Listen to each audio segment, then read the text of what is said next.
இதை அனைத்து அண்ணா திராவிட முன்னேற்ற கழக தொண்டர்களும் பார்த்து கொண்டிருக்கிறோம், மக்களும் பார்த்து கொண்டிருக்கிறார்கள். ஆனால் காவல்துறை வேடிக்கை பார்த்து கொண்டிருக்கிறது. அதுதான் எங்களுக்கு கவலையா இருக்கு. மக்களை காப்பாற்ற வேண்டிய காவல்துறை, குறிப்பாக பெண்களை காப்பாற்ற வேண்டிய காவல்துறை. இந்த அரசு ஒரு மாற்றத்துக்கான அரசாக வரப்பட்டது. மக்கள் ஒரு மாற்றம் வேண்டும், ஆட்சி முறையிலே ஒரு மாற்றம் வேண்டும், நல்லாட்சி வேண்டும் என்று ஒரு மாற்றத்துக்காக தான் இன்றைக்கு முதலமைச்சர் அவர்களுக்கு பெருவாரியான வாக்குகள் அளித்து இன்றைக்கு முதலமைச்சராக அமர வைத்து பார்த்திருக்கிறார். அவரும் முதலமைச்சரும் என்ன சொல்லுகிறார்?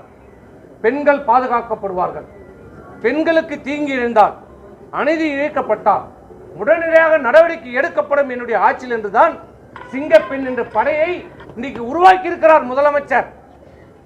ஆனால் இங்கே இந்த விழுப்புரம் மாவட்டத்தில் நிலைமை என்ன?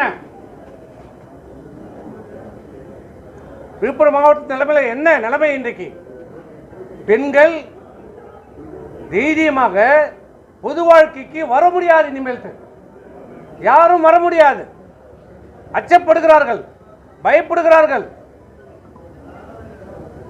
இந்த நிலைமை எங்கே போய் முடியும் என்று தெரியவில்லை. நல்லாட்சி தர வேண்டும் என்று முதலமைச்சர் நினைக்கிறார்.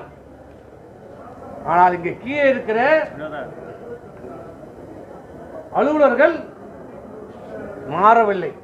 காட்சி மாறிச்சு, ஆட்சி மாறிச்சு, ஆனா படம் அதே படம் தான் ஓடிட்டு இருக்கு. இன்னும் காவல்துறை தன்னை திருத்திக் கொள்ளவில்லை, மாற்றிக்கொள்ளவில்லை. இன்றைக்கு மாவட்ட கண்காணிப்பாளர்களை நான் பார்த்து கேட்கிறேன்.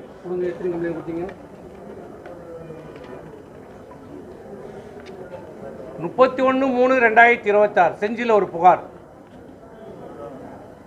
12/6/26 ஒரு புகார் விழுப்புரத்தில், 11/7 செஞ்சியில் ஒரு புகார், 21/7 செஞ்சு விழுப்புரத்தில் ஒரு புகார் எஸ்பி ஆஃபீஸில் கொடுத்துருக்கோம் சைபர் கிரைமில், 14/7 ஒரு புகார், 16/7 ஒரு புகார். நேற்று ஒரு புகார் வந்து ஜெயபிரகாஷ் இந்த கொடுத்துருக்காங்க திண்டிவனத்தில் அட்வொகேட். அவன் குழந்தை என்ன பண்ணுவான்? 5 வயசு குழந்தை. அந்த குழந்தைக்கு இப்போதான் மொட்டை அடிச்சு காது கொடுத்தாங்க. அது தப்பா? அந்த குழந்தை கையில் ஒரு பாட்டிலை போட்டு இவன் கையில் ஒரு பாட்டிலை கொடுத்து அவங்க கையில் ஒரு பாட்டிலை கொடுத்து ஃபேக் வீடியோ, 5 வயது குழந்தை கையில் ஒரு பாட்டிலை போட்டு ஃபேக் வீடியோ கிரியேட் பண்ணுறேன். இது எந்த விதத்தில் நியாயம்? ஏன் ஃபேக் வீடியோ உங்ககிட்ட தான் செல்ஃபோன் இருக்குதா? ஏன் இவங்களால தான் பயன்படுத்த முடியுமா? ஏன் வேற பயன்படுத்த முடியாதா? முடியும். ஆனால் அதுக்கு ஒரு தகுதி தராதாரம் இருக்கும். எங்களுடைய தகுதி இது, அவங்களுடைய தகுதி அவ்வளோதான். பண்ண முடியாதுன்னா யாரும் கிடையாது. எதையும் யாரும் எதையும் செய்யலாம், ஆனால் அதுக்குன்னு ஒரு தராதாரம் இருக்கிறது. இன்றைக்கு காவல்துறை கண்காணிப்பாளரிடம் கொடுத்து இதுவரை என்னை பற்றி அவதூறாக பேசினார்கள். அது அரசியல். எங்களை ஆண்களை பற்றி நீ என்ன வேணாலும் போடு, அதை நாங்கள் பார்த்துக்கிறோம். நீ பகன் போடுறதால நீ என்ன வாழ்கன்னு சொன்னால் நான் வாழ்ந்துட போகிறதில்ல, நீ என்ன அழியன்னு போனால் அழிஞ்சிட போகிறதில்ல. நான் யாருன்றது இந்த ஊருக்கு தெரியும், நீ யாருன்றது இந்த ஊருக்கு தெரியும். எனக்கு அதை பற்றி கவலை இல்லை. என்னை பற்றி பேசுவதோ மற்றவர்களை பற்றி ஆண்களை பற்றி பேசுவது எங்களுக்கு கவலையே இல்லை. நீ என்ன வேணாலும் பேசிக்கோ. இது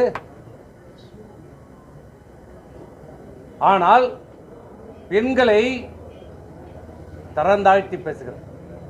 இது மீது என்ன நடவடிக்கை என்று கேட்டோம்.